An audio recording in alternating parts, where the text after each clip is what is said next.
காவலரை பணி செய்ய விடாமல் தடுத்து கீழே தள்ளி கொலை மிரட்டல் விடுத்ததாக போடிநாயக்கனூர் அதிமுக வேட்பாளர் நாராயணசாமி உட்பட 4 பேர் மீது வழக்கு பதிவு செய்யப்பட்டிருப்பது பரபரப்பை ஏற்படுத்தியுள்ளது. போடிநாயக்கனூர் தொகுதியில் வாக்குப்பதிவின் போது ஸ்ரீரங்கபுரம் கிராமத்தில் 283வது எண் வாக்குச்சாவடிக்கு அதிமுக வேட்பாளர் நாராயணசாமி கட்சி சின்னம் கொண்ட துண்டை அணிந்தபடி ஆதரவாளர்களுடன் வந்தார். அங்கு பணியில் இருந்த தேவதானப்பட்டி காவல் நிலைய காவலர் மாரிமுத்து சின்னம் கொண்ட துண்டு அணிந்து வர எதிர்ப்பு தெரிவித்தார். அந்த காவலருடன் நாராயணசாமி மற்றும் ஆதரவாளர்கள் வாக்குவாதம் செய்துள்ளனர். காவலர் மாரிமுத்து அளித்த புகாரின்படி நாராயணசாமி மற்றும் அவரது ஆதரவாளர்கள் மீது போலீசார் வழக்கு பதிவு செய்து விசாரித்து வருகின்றனர்.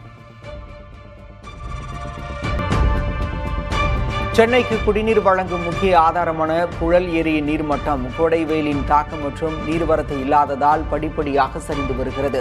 3300 மில்லியன் கன அடி கொள்ளளவு கொண்ட புழல் ஏரியில் தற்போது 2063 மில்லியன் கன அடி நீர் மட்டுமே இருப்பு இருக்கிறது.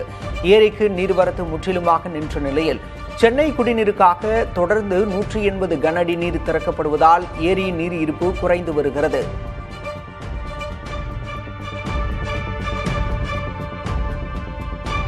மதுரை மீனாட்சி அம்மன் கோயில் சித்திரை பெருவிழா 7ஆம் நாளில் சுவாமியும் அம்மனும் நந்திகேஸ்வரர் மற்றும் யாழி வாகனங்களில் எழுந்தருளி பக்தர்களுக்கு அருள்பாலித்தனர். சுவாமி பிரியாவிடை அம்மனுடன் நந்திகேஸ்வரர் வாகனத்திலும் மீனாட்சி அம்மன் யாழி வாகனத்திலும் எழுந்தருளி 4 மாசி வீதிகளில் உலா நடைபெற்றது.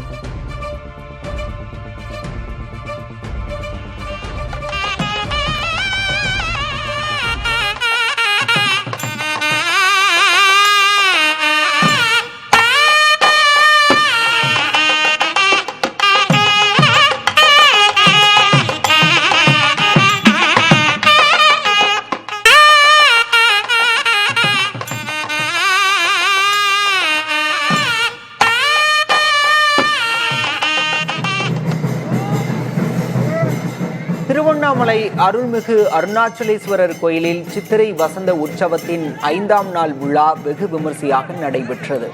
அண்ணாமலையார் உடனாகிய உண்ணாமலை அம்மன் சிறப்பு அலங்காரத்தில் பக்தர்களுக்கு காட்சியளித்தனர்.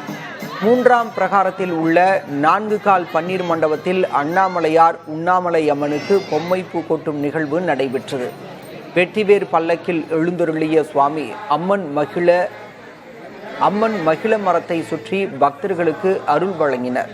இந்த விழாவில் 1000க்கும் மேற்பட்ட பக்தர்கள் கலந்து கொண்டு தரிசனம் செய்தனர்.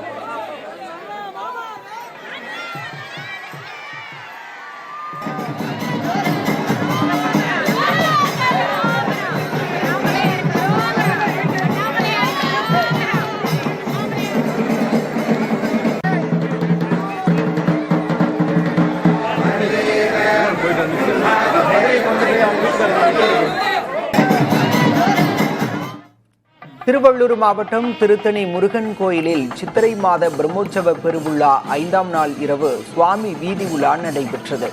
வெள்ளி மயில் வாகனத்தில் வள்ளி தெய்வானை சமேத உற்சவர் முருகப்பெருமான் எழுந்தருளி மலைக்கோயில் மாடவீதியில் உலா வந்து பக்தர்களுக்கு அருள்பாலித்தார்.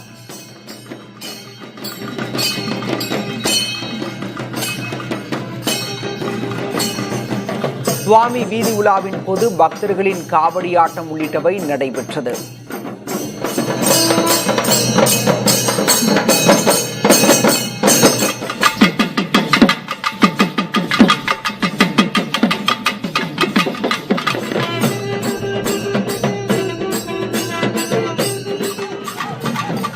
தொடர்ந்து கோயில் நிர்வாகம் சார்பில் ராஜ சீர்வரிசையாக முருகப்பெருமானுக்கு பட்டாடை அணிவித்து மரியாதை செய்யப்பட்டது.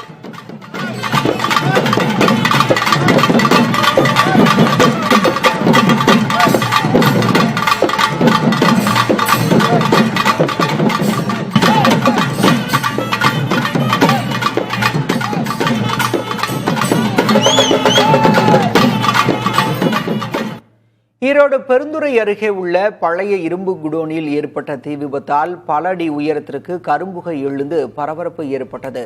சேட்டு என்பவருக்கு சொந்தமான குடோனில் பழைய இரும்பு பொருட்களுடன் பஞ்சு மூட்டைகள் இருந்ததால் தீ வேகமாக பரவியது. சில நிமிடங்களில் முழு குடோனும் கொழுந்துவிட்டு எரிந்ததால் கரும்புகை அடர்த்தியாக எழுந்தது. குடோனுக்கு அருகில் பெட்ரோல் பங்க் இருந்ததால் மக்கள் பதற்றமடைந்தனர். கோவை சேலம் தேசிய நெடுஞ்சாலையில் வாகனங்கள் நிறுத்தப்பட்டதால் போக்குவரத்து நெரிசலும் ஏற்பட்டது. தீயணைப்புத் துறையினர் தீயை கட்டுப்படுத்தினர்.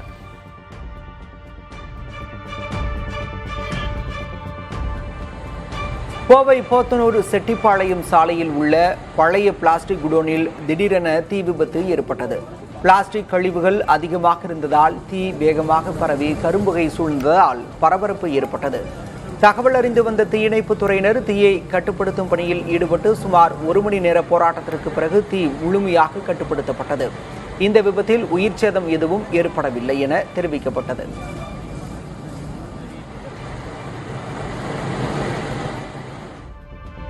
உதகை அருகே ஹெலிகாப்டர் உதவியுடன் காட்டுத்தீயை கட்டுப்படுத்தும் பணியில் தீயணைப்புத் துறையினர் ஈடுபட்டனர். தமிழ்நாட்டில் வெயில் சுட்டெரித்து வரும் நிலையில் நீலகிரி மாவட்டம் மசனகுடி சுற்றுவட்டார பகுதிகளில் காட்டுத்தீ ஏற்பட்டது. பார்சன்ஸ் பள்ளத்தாக்கு அணை பகுதியில் காட்டுத்தீ ஏற்பட்டுள்ள நிலையில் அதனை ஹெலிகாப்டர் உதவியுடன் தீயணைப்புத் துறையினர் கட்டுப்படுத்தி வருகின்றனர்.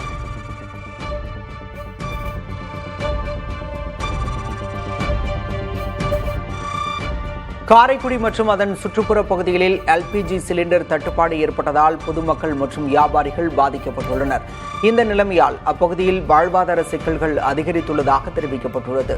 சிலிண்டர் கிடைப்பதில் ஏற்பட்ட தடைகள் காரணமாக வணிக செயல்பாடுகள் பாதிக்கப்பட்டதாக உரிமையாளர்கள் கூறுகின்றனர். மேலும் விநியோக முகவர்கள் மற்றும் தொழிலாளர்களும் வேலை இழப்பு உள்ளிட்ட பிரச்சினைகளை சந்தித்து வருகின்றனர்.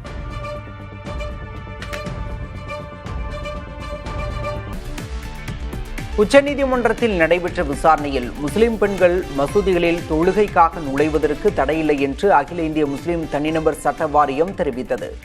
ஆனால் குறிப்பிட்ட வாயிலின் வழியாக நுழைய வற்புறுத்த முடியாது என்றும் கூறப்பட்டது.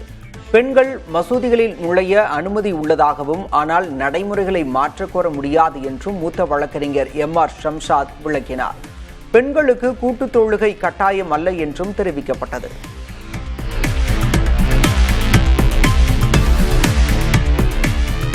மேற்கு வங்கத்தில் 2ஆம் கட்ட வாக்குப்பதிவு வரும் 29ஆம் தேதி நடைபெறவுள்ள நிலையில் அதற்கான பரப்புரை இறுதி கட்டத்தை எட்டியுள்ளது.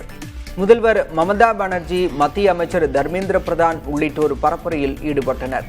பாஜக தேசிய தலைவர் நிதின் நவீன் வாரணகர் பகுதியில் சாலை வலம் மேற்கொண்டார். பீகார் முன்னாள் துணை முதல்வர் தேஜஸ்வி யாதவ் திரிணாமுல் காங்கிரசுக்கு ஆதரவாக சாலை வலம் மேற்கொண்டார். முதல் கட்டத்தில் 152 தொகுதிகளுக்கு வாக்குப்பதிவு நடைபெற்று முடிந்துள்ளது. 2ஆம் கட்டத்தில் தலைநகர் கொல்கத்தா உள்ளிட்ட பகுதிகளை கொண்ட 142 தொகுதிகளில் வாக்குப்பதிவு நடைபெறவுள்ளது. இத்தோடு தமிழ்நாடு, மேற்கு வங்கம், அஸ்ஸாம், கேரளா, புதுச்சேரி ஆகிய 5 மாநிலங்களிலும் சட்டமன்ற தேர்தல் முழுமையாக நிறைவடையுள்ளது.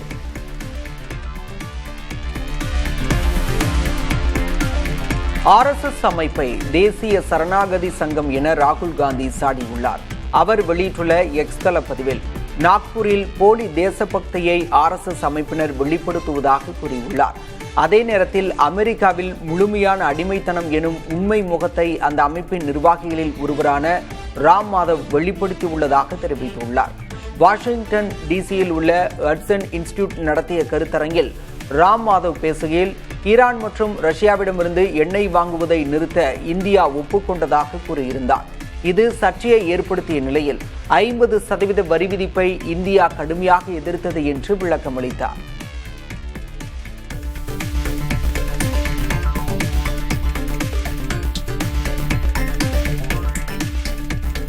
ஆம் ஆத்மி கட்சி எம்பிக்கள் 7 பேர் பாஜகவில் சேர்ந்திருப்பதால் மாநிலங்களவையில் பாஜக எம்பிக்களின் எண்ணிக்கை 113ஆகவும் தேசிய ஜனநாயக கூட்டணி எம்பிக்களின் எண்ணிக்கை 145ஆகவும் உயர்கிறது. இதனால் மாநிலங்களவையில் 3/2 பங்கு பெரும்பான்மையை பெற பாஜக தலைமையிலான தேசிய ஜனநாயக கூட்டணிக்கு இன்னும் 18 எம்பிக்களே தேவை என்ற நிலை ஏற்பட்டுள்ளது. மாநிலங்களவையின் மொத்த உறுப்பினர் எண்ணிக்கை 244ஆக உள்ள நிலையில் 3/2 பங்கு பெரும்பான்மை என்பது 163 ஆகும். அரசமைப்பு சட்டத்தில் திருத்தம் மேற்கொள்ள வேண்டிய மசோதாக்கள் நிறைவேற 3/2 பங்கு உறுப்பினர்களின் ஆதரவு தேவை என்பது குறிப்பிடத்தக்கது. தங்கள் கட்சியிலிருந்து விலகி பாஜகவில் இணைய உள்ள மாநிலங்களவை உறுப்பினர்கள் 7 பேரையும் தகுதி நீக்கம் செய்ய வேண்டும் என ஆம் ஆத்மி கட்சி வலியுறுத்தியுள்ளது. இது தொடர்பான கடிதத்தை மாநிலங்களவை தலைவர் CP ராதாகிருஷ்ணனுக்கு ஆம் ஆத்மி கட்சி தலைவர் சஞ்சய் சிங் எழுதியுள்ளார். நாடாளுமன்றத்தில் ஒரு கட்சியிலிருந்து 2/3 பங்கினர் வேறு கட்சிக்கு மாறினாலும் அவர்கள் தகுதி இழப்பர் என்ற விதியை சுட்டிக்காட்டி இக்கடிதத்தை சஞ்சய் சிங் எழுதியுள்ளார். ஆம் ஆத்மியிலிருந்து விலகி பாஜகவில் இணையும் 7 பேரின் முடிவு அரசமைப்புக்கு விரோதமானது, சட்டவிரோதமானது எனவும் அவர் குறிப்பிட்டுள்ளார். இதற்கிடையே இந்த விவகாரம் குறித்து தங்கள் மாநில ஆம் ஆத்மி எம்எல்ஏக்களுக்கு சென்று குடியரசுத் தலைவரிடம் முறையிட பஞ்சாப் முதலமைச்சர் பகவந்த் மான் திட்டமிட்டுள்ளார்.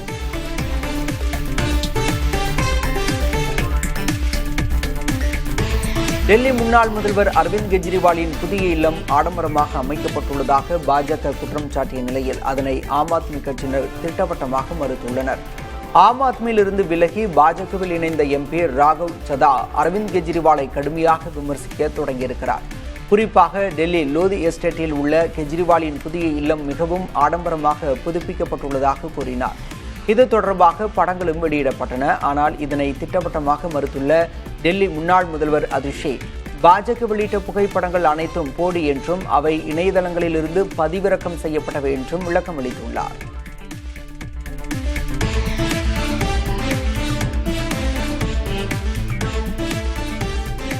தெலங்கானா முன்னாள் முதல்வர் KT சந்திரசேகர ராவின் மகளான கவிதா புதிய கட்சியை தொடங்கியுள்ளார். ஹைதராபாத்தில் நடைபெற்ற விழாவில் தெலுங்கானா ராஷ்டிர சேனா என்ற கட்சியை கவிதா ஆரம்பித்துள்ளார். இந்நிகழ்ச்சியில் கட்சியின் கொள்கைகள், கொடி போன்றவையும் அறிமுகப்படுத்தப்பட்டது. தெலங்கானா ராஷ்டிரிய சமிதி கட்சியிலிருந்து இடைநீக்கம் செய்யப்பட்டிருந்த நிலையில் கவிதா புதிய கட்சியை தொடங்கியிருக்கிறார். சகோதரர் KT ராமராவ் உள்ளிட்ட குடும்பத்தினருடன் ஏற்பட்ட கருத்து வேறுபாடுகளால் கவிதா கடந்த ஆண்டு இடைநீக்கம் செய்யப்பட்டார். தற்போது அவர் தெலுங்கானா ராஷ்டிர சேனா என்ற புதிய கட்சியை தொடங்கியுள்ளார்.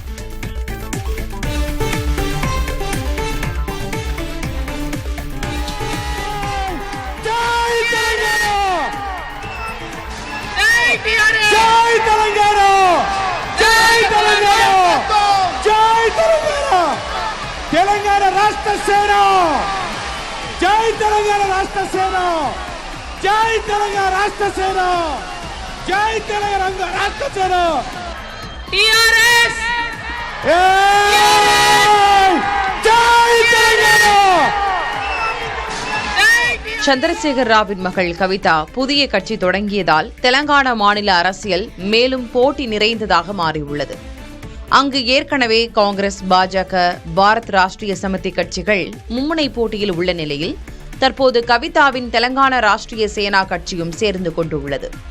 மாநிலத்தில் வலுவாக உள்ள பாரத் ராஷ்டிரிய சமிதி கட்சியை நேரடியாக எதிர்க்கும் கட்சியாக தங்கள் கட்சி இருக்கும் என கவிதா கூறினார். இதனால் எதிர்வரும் தேர்தல்களில் பாரத் ராஷ்டிரிய சமிதி கட்சியின் வாக்கு வங்கி பிரிந்து அது காங்கிரஸ் மற்றும் பாஜக ஆகிய கட்சிகளுக்கு சாதகமாக மாறும் நிலை ஏற்பட்டுள்ளது. இந்தியாவின் வடமேற்கு, மத்திய மற்றும் தென்னிந்திய பகுதிகளில் வெப்பநிலை அதிகரித்து வரும் சூழலில் மதிய நேரங்களில் வெளியே செல்வதை தவிர்க்கும்படி இந்திய வானிலை ஆய்வு மையம் அறிவுறுத்தியுள்ளது. ஜம்மு காஷ்மீர், இமாச்சல பிரதேசம், பஞ்சாப், ஹரியானா, சண்டிகர், டெல்லி, உத்தரப்பிரதேசம், ராஜஸ்தான் மற்றும் மத்திய இந்திய பகுதிகளில் அடுத்த சில நாட்களுக்கு ஆங்காங்கே வெப்ப அலை வீசக்கூடும் என கணிக்கப்பட்டுள்ளது. ஏப்ரல் 29ஆம் தேதி வரை தமிழகம், கேரளா, ஆந்திரா மற்றும் ஒடிசா போன்ற கடலோர பகுதிகளில் வெப்பம் மற்றும் ஈரப்பதம் அதிகமாக இருக்கும் என்றும் கூறப்பட்டுள்ளது. வெப்ப பாதிப்புகளிலிருந்து தற்காத்துக் கொள்ள மதிய நேரங்களில் வெளியே செல்வதை தவிர்க்க அறிவுறுத்தப்பட்டுள்ளது. தாகம் இல்லாவிட்டாலும் போதுமான அளவு தண்ணீர் குடிக்கவும் கூறப்பட்டுள்ளது. லேசான, காற்றோட்டமான மற்றும் பருத்தி ஆடைகளை அணியவும் வலியுறுத்தப்பட்டுள்ளது. குழந்தைகள், முதியவர்கள் மற்றும் உடல்நல குறைபாடு உள்ளவர்கள் கூடுதல் கவனத்துடன் இருக்க வேண்டுகோள் விடுக்கப்பட்டுள்ளது. இந்த நிலையில் 2026ஆம் ஆண்டுக்கான வெப்ப அலை தடுப்பு திட்டத்தின் கீழான பாதுகாப்பு நடவடிக்கைகள் குறித்து டெல்லி முதல்வர் ரேகா குப்தா அதிகாரிகளுடன் ஆலோசனை மேற்கொண்டார். பாகிஸ்தான் அதிபர் ஆசிப் அலி ஜர்தாரி சீனாவிற்கு 6 நாள் அரசுமுறை பயணம் மேற்கொள்ள உள்ளார். சீனாவில் ஹுனான் மற்றும் ஹைனான் மாகாணங்களுக்கு செல்லும் ஜர்தாரி அங்குள்ள தலைவர்களுடன் இருதரப்பு உறவுகள், வர்த்தக மேம்பாடு குறித்து பேச உள்ளார். அமெரிக்கா, ஈரான் இடையே பேச்சுவார்த்தையில் பாகிஸ்தான் மத்தியஸ்தம் செய்து வரும் நிலையில் அதிபர் ஜர்தாரியின் சீன பயணம் கவனம் பெறுகிறது. பாகிஸ்தானுடன் அமெரிக்கா மிகவும் நெருங்கியுள்ள நிலையிலும் இந்த பயணம் முக்கியத்துவம் மிக்கதாக பார்க்கப்படுகிறது.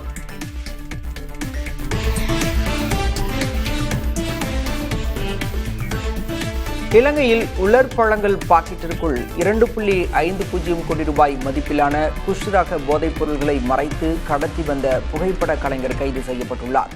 தாய்லாந்தின் பாங்காக்கிலிருந்து கொழும்புவிற்கு விமானம் மூலம் வந்த அவரிடம் சுங்கத்துறை அதிகாரிகள் சோதனையில் ஈடுபட்டனர். அப்போது உலர் பழங்கள் பாக்கெட்டிற்குள் மறைத்து கடத்தி வரப்பட்ட 2 கிலோ 505 கிராம் எடையுள்ள போதைப் பொருள் பறிமுதல் செய்யப்பட்டது.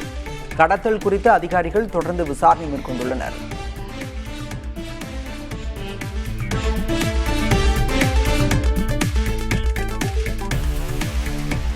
IPL கிரிக்கெட் லீக் போட்டியில் டெல்லி அணியை 6 விக்கெட் வித்தியாசத்தில் வீழ்த்தி பஞ்சாப் கிங்ஸ் அணி வெற்றி பெற்றது. முதலில் பேட்டிங் செய்த டெல்லி அணி KL ராகுலின் அதிரடி ஆட்டத்தால் 2 விக்கெட் இழப்பிற்கு 264 ரன் குவித்தது. கடினமான இலக்கை துரத்திய பஞ்சாப் அணி 18.5 ஓவர்களில் 4 விக்கெட் இழப்பிற்கு 265 ரன் குவித்து அபார வெற்றி பெற்றது. இதனிடையே போட்டியின் போது கேட்ச் பிடிக்க முயன்ற டெல்லி வேகப்பந்து வீச்சாளர் லுங்கி இங்கிடி கீழே விழுந்ததில் தலையில் காயம் ஏற்பட்டது. மருத்துவமனையில் அனுமதிக்கப்பட்டுள்ள அவர் விரைவில் டிஸ்சார்ஜ் செய்யப்படுவார் என்று IPL நிர்வாகம் தெரிவித்துள்ளது.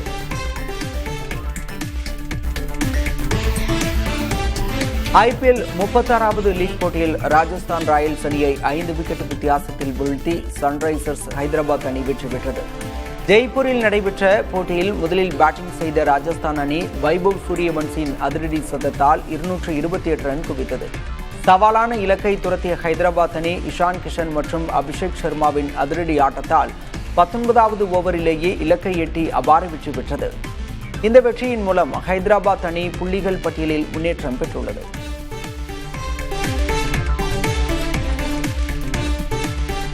திண்டுக்கல்லில் BCCI சார்பில் நடைபெற்ற IPL T20 ரசிகர் பூங்கா நிகழ்ச்சியை ஆயிரக்கணக்கான ரசிகர்கள் கண்டு ரசித்தனர். தனியார் பள்ளி மைதானத்தில் பிரம்மாண்ட LED திரை அமைக்கப்பட்டு நேற்று நடைபெற்ற பஞ்சாப், டெல்லி மற்றும் ராஜஸ்தான், ஹைதராபாத் அணிகளின் போட்டிகள் நேரலையில் காண்பிக்கப்பட்டன. குடும்பத்துடன் திரண்ட ரசிகர்கள் போட்டிகளை உற்சாகமாக கண்டுகளித்தனர். மேலும் பல்வேறு விளையாட்டுகள் நடத்தப்பட்டதால் ஆடல் பாடல் என திருவிழா கோலம் பூண்டிருந்தது. கோவை, ஈரோடு உள்ளிட்ட 7 மாவட்டங்களில் வரும் 30ஆம் தேதி கனமழைக்கு வாய்ப்பு இருப்பதாக சென்னை வானிலை ஆய்வு மையம் அறிவித்துள்ளது. இன்று முதல் 29ஆம் தேதி வரை மேற்கு தொடர்ச்சி மலை மாவட்டங்கள், தென் தமிழக கடலோர மாவட்டங்களில் மழைக்கு வாய்ப்பு இருப்பதாக கணிக்கப்பட்டுள்ளது. வரும் 30ஆம் தேதி மற்றும் மே 1ஆம் தேதி கோவை, ஈரோடு, சேலம், தருமபுரி, கிருஷ்ணகிரி, திருப்பத்தூர், வேலூர் மாவட்டங்களில் கனமழை பெய்யும் எனவும், நாமக்கல் மாவட்டத்தில் மே 1ஆம் தேதி கனமழை பெய்யும் என்றும் கணிக்கப்பட்டுள்ளது.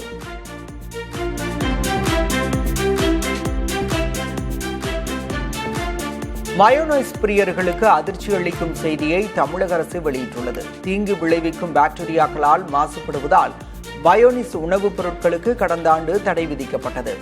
சால்மோனெல்லா டைபிரிமியம், சால்மோனெல்லா என்டெரிடியஸ், எஸ்கெரிச்சியா கோலி மற்றும் லிஸ்டீரியா மோனோசைட்டோஜென்ஸ் போன்ற தீங்கு விளைவிக்கும் பாக்டீரியாக்களால் மாசுபடுவதால் தடை விதிக்கப்படுவதாக தமிழக அரசு தெரிவித்திருந்தது. இந்நிலையில் இந்த தடையை மேலும் ஓராண்டுக்கு நீட்டிப்பதாக தமிழக அரசு அறிவித்துள்ளது. அதன்படி பச்சை முட்டை அடிப்படையிலான மயோனிஸ் பயன்படுத்த விதிக்கப்பட்ட தடை 2027 ஏப்ரல் மாதம் வரை நீட்டிக்கப்பட்டுள்ளது.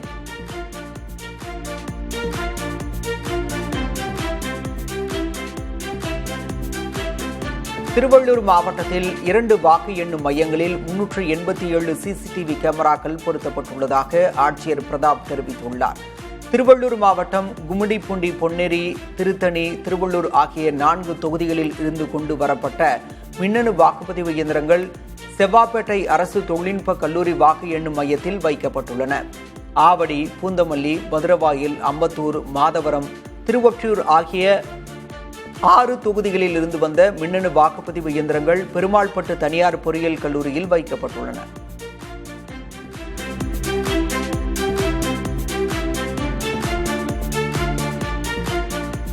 கள்ளக்குறிச்சி மாவட்டம் உளுந்தூர்பேட்டை அருகே விருத்தாச்சலம் சாலையில் 100 ஆண்டு பழமையான ஆலமரம் திடீரென தீப்பற்றி எரிந்ததால் பரபரப்பு ஏற்பட்டது.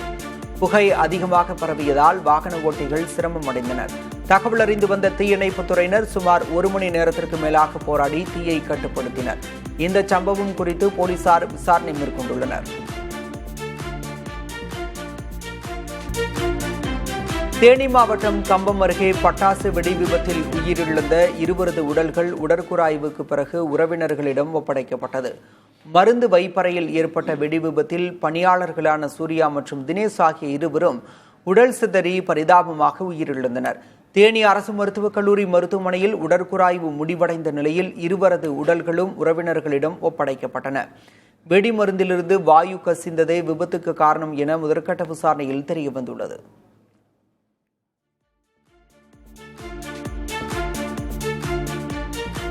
புதுச்சேரியில் சத்குரு ஜக்கி வாசுதேவின் பார்வையில் உருவான கிருஷ்ணா லீலா நூல் அறிமுக விழா நடைபெற்றது.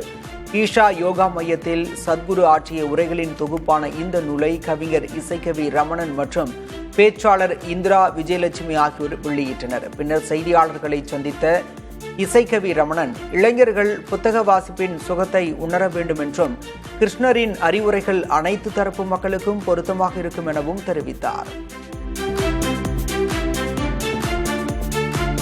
எந்த இனமாக இருந்தாலும் சரி, எந்த மொழியாக இருந்தாலும் சரி, எந்த இனம்னு நான் சொல்லும்போது உலகளாவிய இனம் சொல்கிறேன்.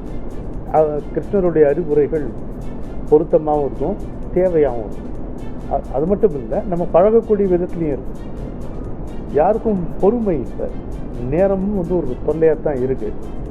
இந்த ஆடியோ புக்ஸ் அப்படிங்கிறது இதுதான் நவீன வாசிப்புன்னு வச்சுக்கணும், புத்தக வாசிப்புன்னு வச்சுக்கிட்டா அப்போது சரியாக வரும். அமைச்சர் PTR பழனிவேல் தியாகராஜன் வாகனம் மீது காலணி வீசப்பட்ட வழக்கில் குற்றம் சாட்டப்பட்டவர் மீதான குற்றப்பத்திரிகையை மதுரை அமர்வு ரத்து செய்து உத்தரவிட்டுள்ளது. 2022ஆம் ஆண்டு ஆகஸ்ட் 13ஆம் தேதி ஜம்மு காஷ்மீர் தீவிரவாத தாக்குதலில் உயிரிழந்த ராணுவ வீரரின் உடல் மதுரைக்கு கொண்டு வரப்பட்ட போது அங்கு அஞ்சலி செலுத்த வந்த பழனிவேல் தியாகராஜன் வாகனம் மீது செருப்பு வீசியதாக ஜெயகர்ணா மீது குற்றப்பத்திரிகை தாக்கல் செய்யப்பட்டது. இதனை எதிர்த்து ஜெயகர்ணா தொடர்ந்த வழக்கில் விசாரணை மேற்கொண்ட நீதிபதி விக்டோரியா கௌரி, ஜெயகர்ணா மீதான வழக்கில் போதிய முகாந்திரம் இல்லை என்பதால் அவருக்கு எதிரான குற்றப்பத்திரிகையை ரத்து செய்து வழக்கை முடித்து வைத்தார்.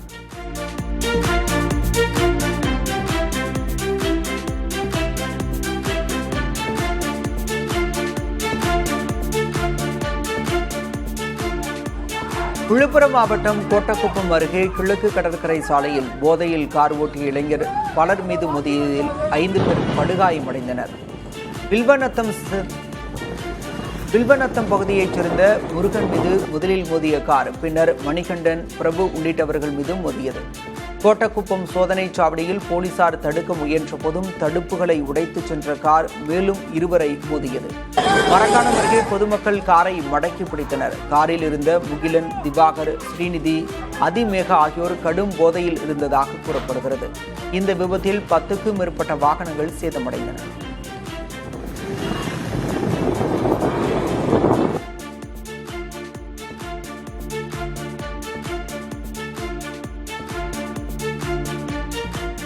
விழுப்புரம் கூவாகம் கூத்தாண்டவர் கோயில் திருவிழாவை முன்னிட்டு பல்வேறு மாநிலங்களிலிருந்தும் வெளிநாடுகளிலிருந்தும் திருநங்கைகள் ஏராளமாக வருகை தந்துள்ளனர். திருவிழாவின் முக்கிய நிகழ்வான தாலி கட்டும் நிகழ்வு வரும் 28ஆம் தேதி நடைபெறுகிறது. தொடர்ந்து அரவானை பலியிடும் நிகழ்வுடன் வெள்ளை புடவை கட்டி தாலி அறுக்கும் நிகழ்வு மற்றும் தேரோட்டம் 29ஆம் தேதி நடைபெறவுள்ளது. திருநங்கைகளுக்கான மிஸ் திருநங்கை போட்டி இன்றும், மிஸ் கூவாகம் போட்டி நாளையும் விழுப்புரம் நகராட்சி திடலில் நடைபெறுகிறது. இந்நிலையில் விழுப்புரத்தில் தங்கும் விடுதிகளில் கூடுதல் கட்டணம் வசூலிக்கப்படுவதாகவும் அறைகள் இல்லை என கூறி அதிக கட்டணம் பெறப்படுவதாகவும் குற்றச்சாட்டு எழுந்துள்ளது.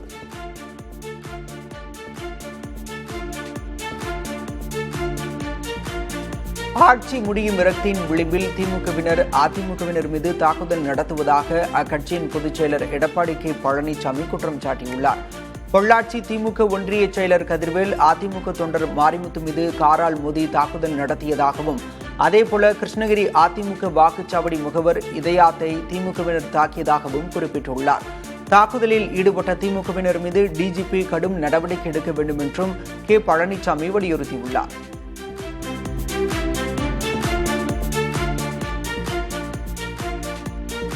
புதுக்கோட்டை மாவட்டம் கருப்படையான்பட்டியில் பயிர்களை காட்டெருமைகள் சேதப்படுத்துவதாக விவசாயிகள் புகார் தெரிவித்துள்ளனர். நடவுக்காக தயார் செய்திருந்த நாற்றங்கால் மற்றும் சாகுபடி செய்த பயிர்களை காட்டெருமைகள் சேதப்படுத்தியுள்ளதாக விவசாயிகள் வேதனை தெரிவிக்கின்றனர்.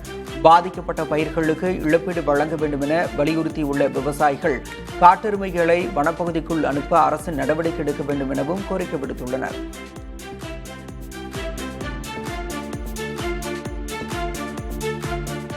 கோடை விடுமுறையொட்டி கன்னியாகுமரி பூம்புகார் சுற்றுலா படகு தளத்தில் சுற்றுலா பயணிகள் குவிந்தனர்.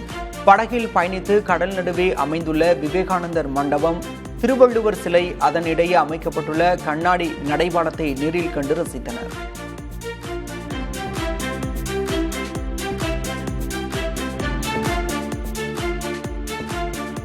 வார விடுமுறையொட்டி கொடைக்கானலில் சுற்றுலா பயணிகள் குவிந்தனர். பள்ளிகளுக்கு கோடை விடுமுறை விடப்பட்டுள்ள நிலையில் கொடைக்கானலில் சுற்றுலா பயணிகளின் கூட்டம் அதிகரித்துள்ளது. படகு சவாரி, குதிரை சவாரி செய்து மக்கள் பொழுதை கழிக்கின்றனர். ஒரே நேரத்தில் ஏராளமான வாகனங்கள் கொடைக்கானலுக்கு படையெடுத்ததால் போக்குவரத்து நெரிசல் ஏற்பட்டது.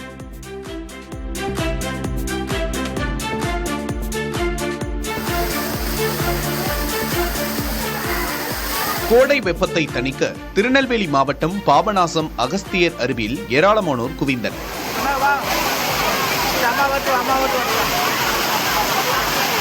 போதிய மழையின்மையால் குற்றால அருவி வறண்டுள்ள நிலையில் அகஸ்தியர் அருவியில் நீர் கொட்டுவதால் அதிக அளவில் சுற்றுலா பயணிகள் குவிந்து நீராடி மகிழ்ந்தனர். இதேபோல மணிமுத்தாறு அருவியிலும் ஏராளமானோர் நீராடினர். கோடை வெயிலால் நீலகிரி மாவட்டம் உதகையிலும் ஏராளமான சுற்றுலா பயணிகள் குவிந்தனர். பூங்காக்களில் மலர்கள் மலர்ந்துள்ளதை சுற்றுலா பயணிகள் கண்டு ரசித்தனர். பள்ளிகளுக்கு கோடை விடுமுறை விடப்பட்டுள்ளதாலும் தமிழகம், கேரளா, கர்நாடகாவிலிருந்து சுற்றுலா பயணிகளின் வருகை அதிகரித்துள்ளது.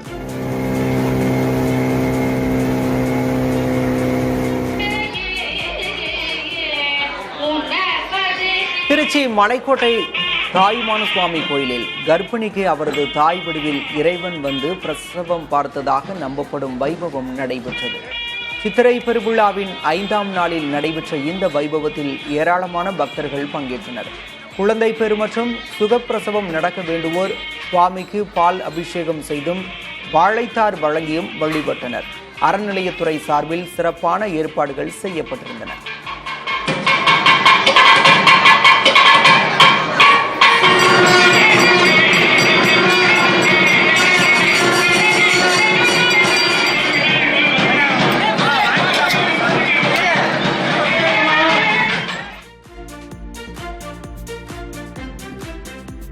கன்னியாகுமரி மாவட்டத்தில் அரசு நேரடி நெல் கொள்முதல் நிலையங்கள் மூலம் இதுவரை 7000 மெட்ரிக் டன் நெல் கொள்முதல் செய்யப்பட்டுள்ளது. இது கடந்த சீசனை விட 3000 டன் அதிகம்.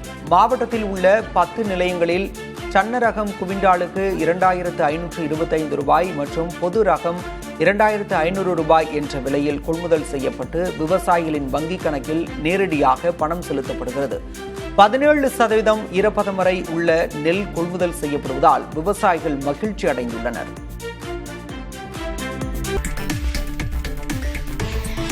ஆம் ஆத்மி கட்சியின் மாநிலங்களவை உறுப்பினர் ராகவ் சத்தா உள்ளிட்ட 7 எம்பிக்கள் பாஜகவில் இணைந்ததை நடிகர் பிரகாஷ் ராஜ் தனது எக்ஸ் தளத்தில் முரண் நகைச்சுவையுடன் விமர்சித்திருக்கிறார். அந்த பதிவில் குற்றங்களை ஒடுக்கும் அடிப்படை விழுமியங்களிலிருந்து காவல்துறை விலகிச் செல்வதால் நான் அப்பணியிலிருந்து விலகி தாவூத் இப்ராஹிமுடன் சேர்கிறேன், இப்படிக்கு ராகு சாடி என குறிப்பிட்டுள்ளார். பாஜகவுடன் இணைவதை நிழல் உலக தாதாவுடன் இணைவதாக ஒப்பிட்டு அவர் பகிர்ந்த இந்த பதிவு சமூக வலைதளங்களில் வைரலாகி வருகிறது. சர்வதேச நாணய நிதியத்தின் கணிப்பின்படி 2026ஆம் ஆண்டில் தனிநபர் வருமானத்தில் இந்தியாவை வங்கதேசம் முந்தவுள்ளது. 2026இல் வங்கதேசத்தின் தனிநபர் வருமானம் $2,911 இந்தியாவின் வருமானம் $2,812 இருக்கும் என கணிக்கப்பட்டிருக்கிறது. மேலும் உலகின் 4வது பெரிய பொருளாதார நாடாக இருந்த இந்தியா தற்போது 6வது இடத்திற்கு சரிந்திருக்கிறது. இருப்பினும் 2027இல் இந்தியா மீண்டும் முதலிடத்தை பிடிக்கும் என்றும் வருமானங்களில் உலகின் 3வது பெரிய பொருளாதார நாடாக இந்தியா உயரும் என்றும் பொருளாதார நிபுணர்கள் நம்பிக்கை தெரிவித்துள்ளனர்.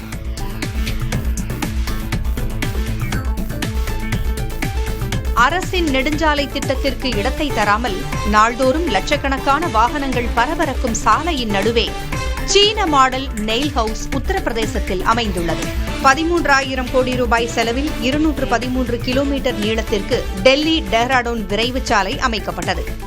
அவ்வழியில் உத்தரப்பிரதேசத்தின் காசியாபாத் அருகே மண்டேலா கிராமத்தில் சர்வீஸ் சாலை அமைய வேண்டிய இடத்தில் லக்ஷ்யவீர் சரோகா என்பவருக்கு சொந்தமான 2 மாடி வீடு உள்ளது. தற்போதைய சந்தை விலைக்கேற்ப இழப்பீடு வழங்க வேண்டும் என்ற அவரது கோரிக்கை அரசால் ஏற்கப்படாததால் சாலையால் சூழப்பட்டு அவரது வீடு தனித்து விடப்பட்டுள்ளது.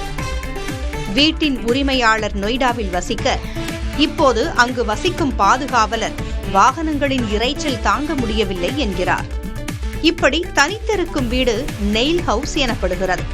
2025ஆம் ஆண்டு சீனாவில் நெடுஞ்சாலை திட்டத்திற்காக நிலம் கையகப்படுத்துகையில் ஏயுஷோ என்பவர் சீன அரசு வழங்கிய 1.6 மில்லியன் யுவான் இழப்பீட்டை ஏற்க மறுத்துவிட்டார். அதனால் அவரது வீட்டைச் சுற்றி சாலை அமைக்கப்பட்டுள்ளது. இன்று போக்குவரத்து இரைச்சலில் தனிமையாக அந்த நெயில் ஹவுஸில் ஏயுஷா வசிக்கிறார். தமிழக வெற்றிக் கழக தலைவர் விஜய் மீது விடுதலை சிறுத்தைகள் கட்சி நிர்வாகி கோவை மாநகர காவல் ஆணையரிடம் புகார் அளித்திருக்கிறார். கடந்த ஏப்ரல் 21ஆம் தேதியன்று சென்னையில் நடைபெற்ற பரப்புரையில் சாக்லேட் கேட்டு அடம்பிடிப்பது போல தனக்கு வாக்களிக்க சொல்லி பெற்றோரிடம் வலியுறுத்துமாறு குழந்தைகளை விஜய் கூறினார். இது குழந்தைகளின் பிஞ்சு மனதை பாதிப்பதோடு தேர்தல் ஆதாயத்திற்காக அவர்களை தவறாக பயன்படுத்துவதாகும் என புகாரில் கூறப்பட்டுள்ளது. முதல்வர் ஸ்டாலின் இனிமேல் நிரந்தரமாக ஓய்வெடுக்கலாம் என தவிக இணை பொதுச் செயலர் நிர்மல்குமார் தெரிவித்துள்ளார். சென்னை விமான நிலையத்தில் செய்தியாளர்களை சந்தித்த அவர் தேர்தல் வாக்குப்பதிவுக்கு பின்னர் திமுக தோல்வி பயத்தில் இருப்பதாக கூறினார். இனிவரும் காலங்களில் முதல்வர் குடும்பத்துக்கு வேலையே இருக்காது எனவும் நிர்மல்குமார் தெரிவித்தார். தமிழ்நாட்டில் தேசிய ஜனநாயக கூட்டணி வெற்றி பெறும் என்று தமுக தலைவர் ஜான் பாண்டியன் நம்பிக்கை தெரிவித்திருக்கிறார். தென்காசி அருகே காவல் ஆய்வாளர் துப்பாக்கியால் சுட்டதில் காயமடைந்து சிகிச்சை பெறும் பனையேறும் தொழிலாளி மணிகண்டனை சந்தித்து ஜான் பாண்டியன் ஆறுதல் கூறினார். பின்னர் செய்தியாளர்களிடம் பேசிய அவர் எஸ்ஐஆர் காரணமாகத்தான் வாக்கு விழுக்காடு அதிகரித்துள்ளதாக கூறினார். தங்கம் விலை சவரனுக்கு 800 ரூபாய் உயர்ந்து 1,13,600 ரூபாய்க்கு விற்பனை செய்யப்படுகிறது. தங்கம் கிராமுக்கு 100 ரூபாய் உயர்ந்து 14,200 ரூபாயாக உள்ளது. வெள்ளி விலை கிலோவுக்கு 5,000 ரூபாய் உயர்ந்து 2,70,000 ரூபாயாகவும் 1 கிராம் 5 ரூபாய் உயர்ந்து 270 ரூபாயாகவும் உள்ளது. மேற்காசிய போர் சூழலுக்கு மத்தியில் தங்கம் ஏற்ற இறக்கத்துடன் பயணித்து வருகிறது. உத்தரப்பிரதேச மாநிலம் காசிப்பூரில் ஒரு பெண் பாலியல் வன்கொடுமை செய்யப்பட்டு கொல்லப்பட்ட சம்பவத்திற்கு மக்களவை எதிர்க்கட்சித் தலைவர் ராகுல் காந்தி கடும் கண்டனம் தெரிவித்திருக்கிறார். ஹாத்ரஸ் உன்னாவ் வரிசையில் காசிப்பூரிலும் இத்தகைய வன்முறை நடந்திருப்பதாக அவர் சுட்டிக்காட்டினார். ஒவ்வொரு முறையும் தலித், பழங்குடி மற்றும் பிற்படுத்தப்பட்ட சமூக பெண்களை பாதிக்கப்படுவதாக ராகுல் காந்தி கூறினார். RSS அமைப்பை தேசிய சரணாகதி சங்கம் என ராகுல் காந்தி சாடியுள்ளார். அவர் வெளியிட்டுள்ள எக்ஸ் பதிவில் நாக்பூரில் போலி தேசபக்தியை RSS அமைப்பினர் வெளிப்படுத்துவதாக கூறியுள்ளார். அதே நேரத்தில் அமெரிக்காவில் முழுமையான அடிமைத்தனம் எனும் உண்மை முகத்தை அந்த அமைப்பின் நிர்வாகிகள் ஒருவரான ராம் மாதவ் வெளிப்படுத்தியுள்ளதாக தெரிவித்துள்ளார். நிதிச்சந்தையில் சைபர் பாதுகாப்பு அபாயங்கள் அதிகரித்து வருவதால் நிதி நிறுவனங்கள் மிகவும் விழிப்புடன் இருக்க வேண்டும் என்று மத்திய நிதியமைச்சர் நிர்மலா சீதாராமன் அறிவுறுத்தியுள்ளார். செபி விழாவில் பேசிய அவர், ஒரு சிறிய சைபர் தாக்குதல் கூட நாட்டின் பொருளாதாரத்தை பாதித்து மக்கள் நம்பிக்கையை சிதைத்துவிடும் என எச்சரித்தார். காவிரி நீர் மேலாண்மை ஆணைய கூட்டம் வரும் 29ஆம் தேதி டெல்லியில் நடக்கும் என்று அறிவிக்கப்பட்டிருக்கிறது. ஆணையத்தின் தலைவர் SK ஹால்டர் தலைமை தாங்கும் இந்த கூட்டத்தில் கர்நாடக அணைகளிலிருந்து தமிழகத்திற்கு திறக்கப்பட வேண்டிய நீரின் அளவு குறித்து முக்கிய முடிவுகள் எடுக்கப்படும் என தெரிகிறது. இளநிலை நீட் தேர்வுக்கான ஹால் டிக்கெட் இன்று வெளியாகிறது. ஹால் டிக்கெட்டை இணையதளம் வாயிலாக பதிவிறக்கம் செய்து கொள்ளலாம் என தேசிய தேர்வு முகமை அறிவுறுத்தப்பட்டுள்ளது. இளநிலை நீட் தேர்வு வரும் 3ஆம் தேதி மதியம் நடைபெறவுள்ளது. இதனையொட்டி நாடு முழுவதும் உள்ள மருத்துவக் கல்லூரிகள் வரும் 2 மற்றும் 3ஆம் தேதிகளில் மருத்துவ மாணாக்கருக்கு விடுமுறை அளிக்கக்கூடாது என தேசிய மருத்துவ ஆணையம் அறிவுறுத்தியுள்ளது. சென்னையில் LPG தட்டுப்பாடு காரணமாக ஆட்டோ ஓட்டுநர்கள் கடும் அவதிக்குள்ளாகினர். சென்னை மாநகரில் பெரும்பாலான எல்பிஜி விநியோக நிலையங்கள் மூடப்பட்டுள்ளன. இதனால் திறந்திருக்கும் ஒரு சில நிலையங்களில் ஆட்டோக்களுடன் ஓட்டுநர்கள் நீண்ட நேரம் காத்திருக்கின்றனர். குறிப்பாக சென்னை சிஐடி நகரில் உள்ள எரிவாயு நிலையத்தில் கேஸ் நிரப்புவதற்காக அதிகாலை முதலே ஆட்டோக்கள் 2 கிலோமீட்டர் தூரத்திற்கு நீண்ட வரிசையில் காத்திருக்கும் நிலை ஏற்பட்டுள்ளது. மதுரையில் கள்ளழகர் ஆற்றில் இறங்கும் வைபவத்துக்காக முதல் முறையாக பாசன கால்வாய் வழியாக நீர் கொண்டு செல்லப்படுகிறது. மதுரை சித்திரை திருவிழாவின் முக்கிய நிகழ்வான கள்ளழகர் ஆற்றில் இறங்கும் வைபவம் மே 1ஆம் தேதி நடைபெறுகிறது. இதற்காக வைகை அணையில் நீர் திறக்கப்பட்டுள்ளது. ஆனால் வறண்டு கிடக்கும் வைகை ஆற்றின் மணல் பரப்பு அதிக நீரை உறிஞ்சலாம் என்பதால் வரலாற்றில் முதல் முறையாக பெரியார் பாசன கால்வாய் வழியாக நீர் கொண்டு செல்லப்பட்டு வருகிறது. ஈரோட்டில் கட்டுமான பணியின் போது நேரிட்ட விபத்தில் மேஸ்திரி உள்பட 2 உயிரிழந்தனர். ஈரோடு மாவட்டம் சோலார் அருகே புதிய வீடு கட்டுமான பணியின் போது 3வது தளத்தில் மணல் அள்ளும் இயந்திரத்தை பொருத்தும் பணியில் மேஸ்திரி தேவராஜ், கட்டட தொழிலாளி மாரியம்மாள் ஆகியோர் ஈடுபட்டிருந்தனர். எதிர்பாராத விதமாக 3வது தளத்திலிருந்து இயந்திரம் சரிந்ததால் தேவராஜ், மாரியம்மாள் ஆகிய இருவரும் நிலை தடுமாறி 3வது தளத்திலிருந்து கீழே விழுந்து உயிரிழந்தனர். திருநங்கைகளுக்கான ஒருங்கிணைந்த மறுவாழ்வு திட்டத்தை தாலுகா அளவில் அமல்படுத்த தமிழக அரசுக்கு மதுரை அமர்வு உத்தரவிட்டுள்ளது. திருநங்கை தற்கொலை தொடர்பான வழக்கை விசாரித்த நீதிபதி ராமகிருஷ்ணன், இந்த சமூகமே திருநங்கைகளை புறக்கணித்து வறுமை நிலைக்கு தள்ளுவதாக குறிப்பிட்டார். திருநங்கைகளை மனிதர்களாக கருதி அவர்களுக்கான ஒருங்கிணைந்த மறுவாழ்வு திட்டத்தை தாலுகா அளவில் உருவாக்கி அமல்படுத்த வேண்டும் என உத்தரவிட்டார். திருச்சி பெரிய செட்டி தெருவில் துப்பாக்கி முனையில் 1 கிலோ தங்கம் கொள்ளையடிக்கப்பட்ட சம்பவம் பரபரப்பை ஏற்படுத்தியது. மகாராஷ்டிராவைச் சேர்ந்த நகை வியாபாரி உதய் என்பவரது வீட்டில் புகுந்த 5 நபர்கள் கொண்ட கும்பல் அவரை கழிவறையில் கட்டி போட்டுவிட்டு பீரோவில் இருந்த தங்கத்தை கொள்ளையடித்து சென்றனர். தடயங்களை மறைக்க சிசிடிவி ஹார்ட் டிஸ்கையும் அவர்கள் எடுத்துச் சென்றனர்.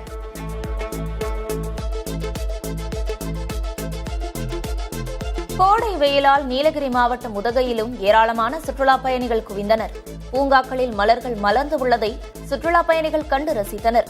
பள்ளிகளுக்கு கோடை விடுமுறை விடப்பட்டு உள்ளதாலும் தமிழகம், கேரளா, கர்நாடகாவில் இருந்து சுற்றுலா பயணிகளின் வருகை அதிகரித்துள்ளது.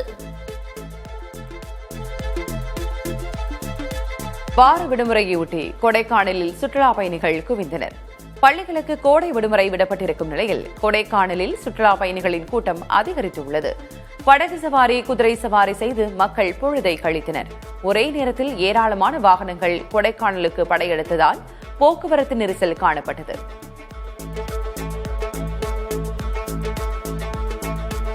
கோடை விடுமுறை வெப்பத்தை தணிக்க திருநெல்வேலி மாவட்டம் பாபநாசம் அகஸ்தியர் அருவியில் ஏராளமானோர் குவிந்தனர். போதிய மழையின்மையால் குற்றால அருவி வறண்டு உள்ள நிலையில் அகஸ்தியர் அருவியில் நீர் கொட்டுவதால் அதிகளவில் சுற்றுலா பயணிகள் குவிந்து நீராடி மகிழ்ந்தனர். இதேபோல் மணிமுத்தாறு அருவியிலும் ஏராளமானோர் நீராடினர்.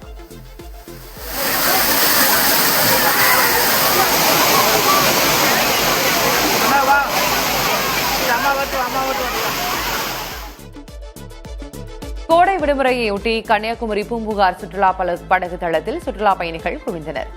படகில் பயணித்து கடல் நடுவே அமைந்துள்ள விவேகானந்தர் மண்டபம், திருவள்ளுவர் சிலை, அதனிடையே அமைக்கப்பட்டுள்ள கண்ணாடி நடைபாலத்தை நேரில் கண்டு ரசித்தனர்.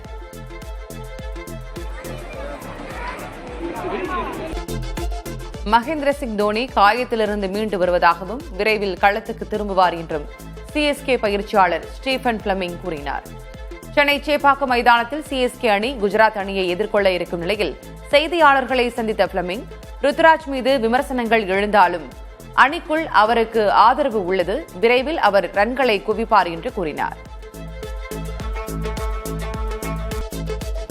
ஈரானிலிருந்து சர்வதேச விமான போக்குவரத்து சுமார் 2 மாதங்களுக்கு பிறகு தொடங்கியுள்ளது. தலைநகர் தெஹ்ரானிலிருந்து துருக்கி, ஓமன், சவுதி அரேபியா ஆகிய நாடுகளுக்கு விமான சேவை தொடங்கியதாக ஈரான் அரசு செய்தி நிறுவனம் தெரிவித்துள்ளது. அமெரிக்கா ஈரான் போர் கடந்த பிப்ரவரி 28ஆம் தேதி தொடங்கிய நிலையில் முதன்முறையாக ஈரானிலிருந்து பயணிகள் விமான போக்குவரத்து தொடங்கியுள்ளது. இது இயல்பு நிலை திரும்புவதற்கான அறிகுறிகளில் ஒன்றாக பார்க்கப்படுகிறது. அமெரிக்க குழுவுடன் நேரடியாக அமைதி பேச்சுவார்த்தையில் ஈடுபடப் போவதில்லை என ஈரான் கூறியுள்ளது. போர் நிறுத்தம் தொடர்பான 2வது சுற்று பேச்சுவார்த்தை பாகிஸ்தானில் நடைபெறவுள்ளது. அமெரிக்க சிறப்பு தூதர்கள் ஜேர்ட் குஷ்னர் மற்றும் ஸ்டீவ் விட்காஃப் இஸ்லாமாபாத் வர உள்ளனர். ஈரான் குழு ஏற்கனவே இஸ்லாமாபாத் வந்துவிட்டது. இந்நிலையில் எக்ஸ் தளத்தில் பதிவிட்டுள்ள ஈரான் வெளியுறவு அமைச்சர் அப்பாஸ் அராக்சி அமெரிக்க குழுவுடன் நேரடியாக பேசும் திட்டம் இல்லை என கூறியுள்ளார். அமெரிக்காவில் முக்கிய நகரில் உள்ள கட்டடத்தில் அதிபர் ட்ரம்ப் சம்பந்தப்பட்ட எப்ஸ்டின் கோப்புகள் திரையிடப்பட்டது பலரையும் அதிர்ச்சியில் ஆழ்த்தியிருக்கிறது. வாஷிங்டன் நகரில் உள்ள டிசி ஹில்டன் கட்டடத்தில் திரையிடப்பட்ட காட்சிகள் இணையத்தில் வேகமாக பரவி வருகின்றன. ஆண்டு கணக்கில் நீடிக்கும் போர் யுக்ரைன் மக்களின் வாழ்க்கை முறையையே மாற்றிவிட்டது. ரஷ்ய விமானங்கள் வருவதற்கான சைரன் ஒலித்தால் மக்கள் உடனே மெட்ரோ ரயில் நிலைய சுரங்கப்பாதைக்குள் தஞ்சமடைவது வழக்கமாக இருந்து வருகிறது. சிறிது நேரம் இருந்துவிட்டு வெளியே வரும் நிலை மாறி உள்ளேயே முழு தூக்கத்தையும் முடிப்பது தற்போது அதிகரித்துள்ளது. யுக்ரைனில் தலைநகர் கியூ உட்பட பல நகரங்களை ரஷ்ய ட்ரோன்கள் கொண்டும் ஏவுகணைகள் கொண்டு தினசரி தாக்கி வருகிறது. கனடாவின் டம்ளர் ரிட்ஜ் பகுதியில் 8 பேரை சுட்டுக் கொன்றவரின் ஆன்லைன் நடத்தை குறித்து காவல்துறையை எச்சரிக்க தவறியதற்காக ஓப்பன்ஏஐ தலைவர் சாம் ஆல்ட்மேன் பகிரங்கமாக மன்னிப்பு கேட்டுள்ளார். வன்முறையை தூண்டும் வகையில் செயல்பட்டதால் கொலையாளியின் கணக்கை கடந்த ஆண்டு ஜூன் மாதமே ஓப்பன்ஏஐ முடக்கியிருந்தது. ஆனால் அந்த தகவலை பாதுகாப்பு அமைப்புகளுக்கு அந்நிறுவனம் தெரிவிக்கவில்லை. இந்த தகவல் பகிர்வு தடையால் ஒரு பெரும் துயரத்தை தடுக்கும் வாய்ப்பு நழுவியுள்ளது.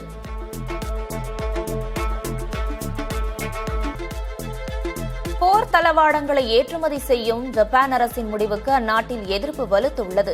முடிவை கைவிடக் கோரி தலைநகர் டோக்கியோ உள்ளிட்ட பல நகரங்களில் மக்கள் போராட்டம் நடத்தி வருகின்றனர். போர் விமானங்கள், ஏவுகணைகள், போர் கப்பல்கள் போன்றவற்றை ஏற்றுமதி செய்வதில்லை எனும் கட்டுப்பாட்டை ஜப்பான் அரசு அண்மையில் விலக்கிக் கொண்டுள்ளது. ஆனால் இதை எதிர்க்கும் மக்கள் 80 ஆண்டுகளுக்கு முன் போரால் நாடு பாதிக்கப்பட்டதை அரசு மறந்துவிட்டதா என கேள்வி எழுப்புகின்றனர். வெயிலின் தாக்கம் அதிகரித்துள்ளதால் புதுச்சேரி நகர பகுதிகளில் உள்ள போக்குவரத்து சிக்னல்களில் பசுமை பந்தல் அமைக்கப்பட்டுள்ளன. அண்ணா சதுக்கம், காமராஜர் சதுக்கம், இந்திரா காந்தி சதுக்கம், ராஜீவ்காந்தி சதுக்கம் உள்ளிட்ட முக்கிய போக்குவரத்து சிக்னல்களில் வெயிலிலிருந்து பாதுகாக்கும் வகையில் பசுமை பந்தல் அமைக்கப்பட்டுள்ளன. இதனால் வாகன ஓட்டிகள் சிரமமின்றி போக்குவரத்து சிக்னல்களில் நின்று செல்கின்றனர்.